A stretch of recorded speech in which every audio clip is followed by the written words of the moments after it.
Hey y'all. It feels like it's been forever since um, we've posted, and it's only been a couple of weeks. Um, so, a couple of weeks of getting over the flu and possibly COVID to a toddler that is now going through some weird 3-year old sleep regression that doesn't want to sleep in her own room right now. So, it's been fun. So for this reflection, I'm looking over at my paper. Um, sorry. So when I watched that negative example, I was really uncomfortable. I felt kind of weighted down negatively just from watching it. So to be a client to sit there and experience that I would be really angry by the end of it. Like, what was the point of being here? Didn't listen to me at all. Um, but I found it difficult to watch just because that conversation really wasn't taking place. It was just a not deflection, but a complete just denial of the client's um, feelings and them expressing what's going on in their life. Kind of just denying the whole purpose of them being there. And that just made it really hard to watch it. I'm sure we've all just gone through just normal conversations where someone was like that, and you like you're hurt, you feel negative afterwards, and I know me, I get really angry, like jerk. Um, and that's kind of like I feel like that's kind of how the client was feeling. Like, are you gonna listen to me or just talk to me and tell me how I should feel? Um, and I think that that's what was just so wrong about all of it is the counselor didn't listen to the client at all. She interrupted a lot, and didn't even try to get into a deeper understanding of what the client was going through. And so it's like almost like she was just going through a short little, like, I've met with you and we're done. Like, here we go. Um, like there was no real purpose in helping the client at all. Um, um, so her feelings were not actually dealt with at all. Um, and if that client didn't feel angry, like I know I would, um, that client had to have felt let down by that conversation. And I think you could kind of see it in her face of in her expressions of trying to tell you how I feel, but constantly being interrupted, denying what I'm feeling, telling me I should feel this way, like I have no problem.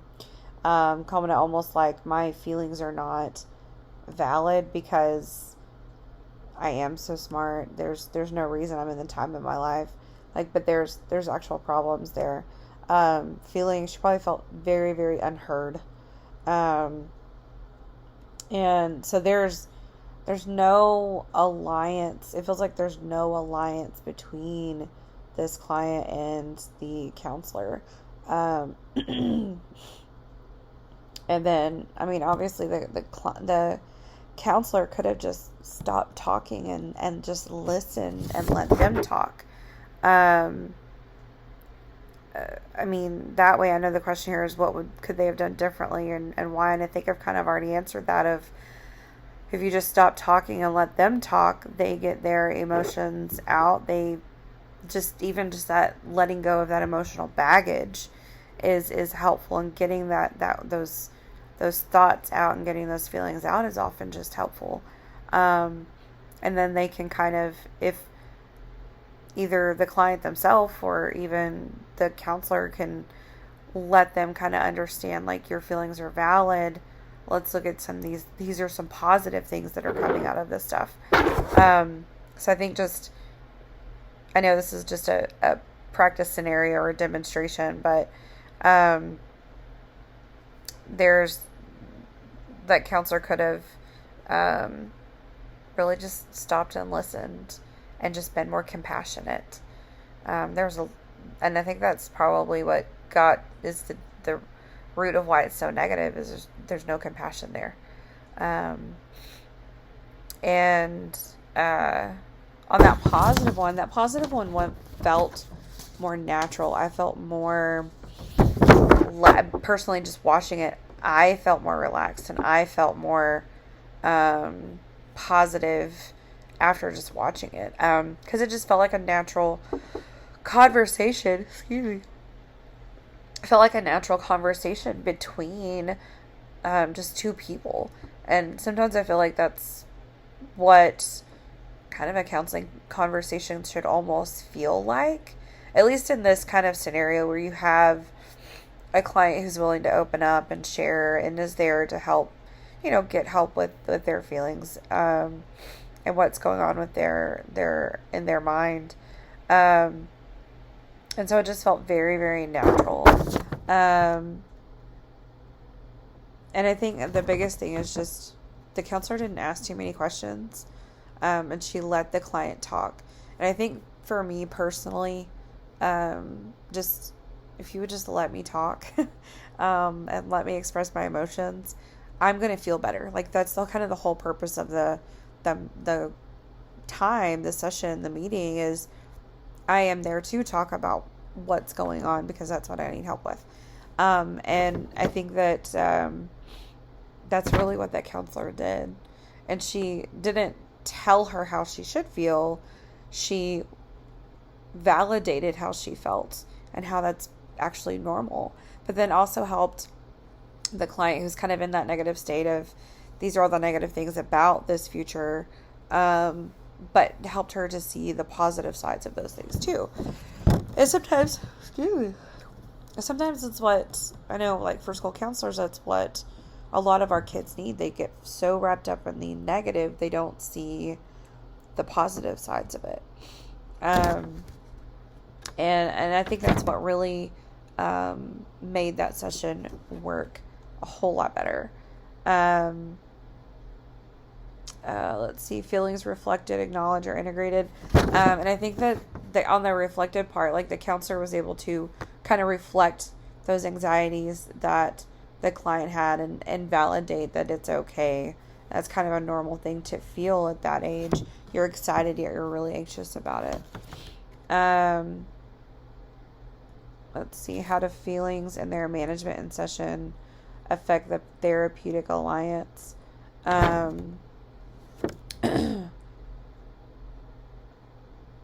had a brain fart, sorry. And I think that, I think I answered that one. And then what about our feelings in the session?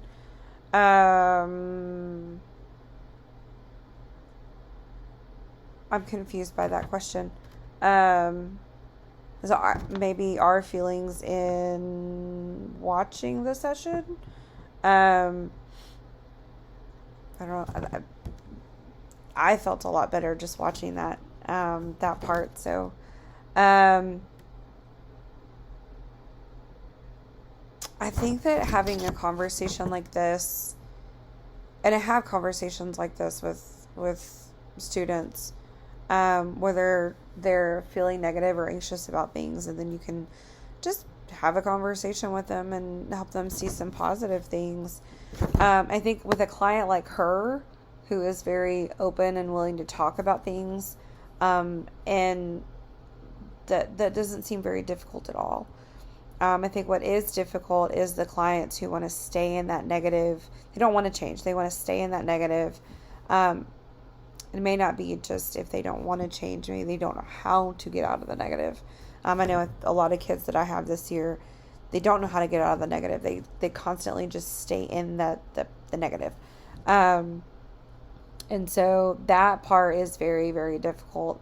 And I think what I've really had to learn and practice this year on that part is the just staying positive in that moment and being a little understanding and give them time to process.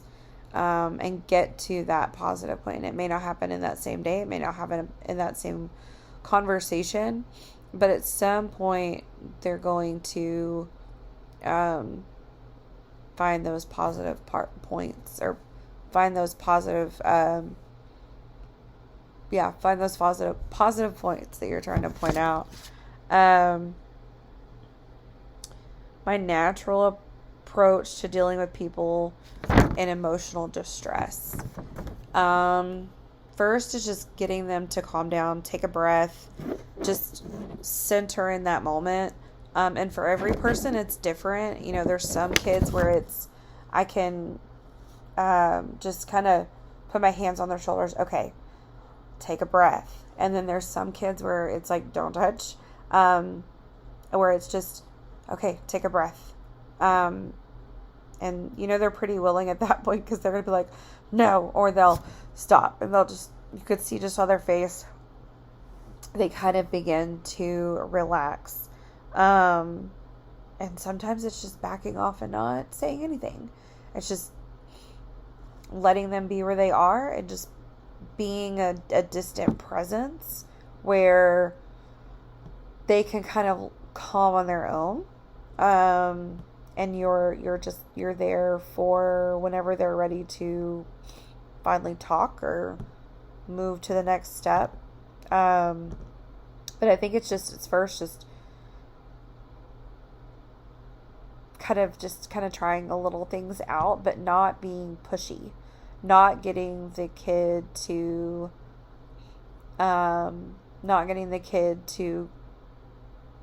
like come to you. You kind of got to meet them on their terms in that moment, because if you try to force them, it's going to be disastrous. And then even not to that like emotional distress degree. It could just be where they're just not wanting to really be open. They're just shut down. And I think just not bombarding them with questions, maybe ask a question, then it's just silent for a minute. Getting them to process, getting them to get over whatever thoughts are in their head. I'm not going to answer this lady. That's the stupidest question. Or just finally getting through there and arguing with themselves, and then finally, at some point, repeat the question or ask a different question and see how they respond to that. But it's just very different for every kid. And there are some kids that I may not be able to get to in that moment. And, that's what your support teams are for. And then at that point, if it's that extreme, it's just go into your safe spot, wherever that is, go to a different location, and just, because sometimes it's going to be a while for kids to calm down and get to that, to regulate those emotions and calm down. So it's very dependent on the kid and their background and whatever disabilities or problems they're dealing with and coping mechanisms. And so it's a tough one, and I feel like it's getting even more tough, as I know in our school district, more and more kids are presenting with emotional disturbances and, not knowing how to cope with ADHD, impulsivities, and emotional dysregulation. I know we have a ton of that, where I have kids that have those diagnoses, but they don't have coping mechanisms. They haven't learned how to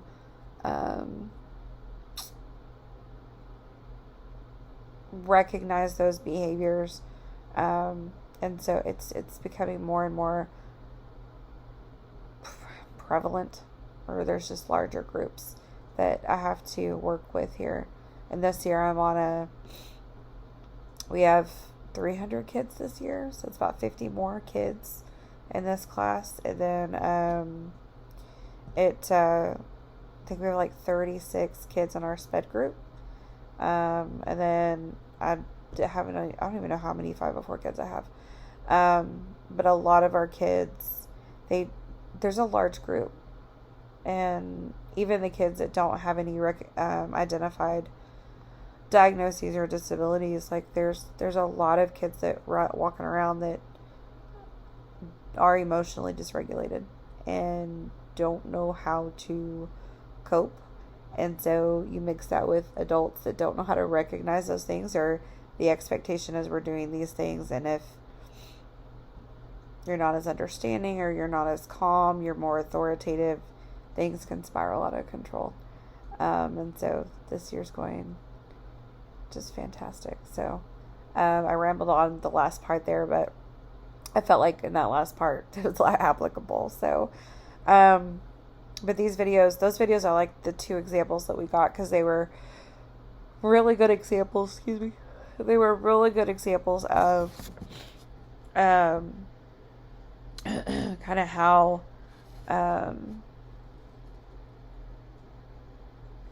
about reflecting those feelings and allowing the client to really express what they need to. So, bye.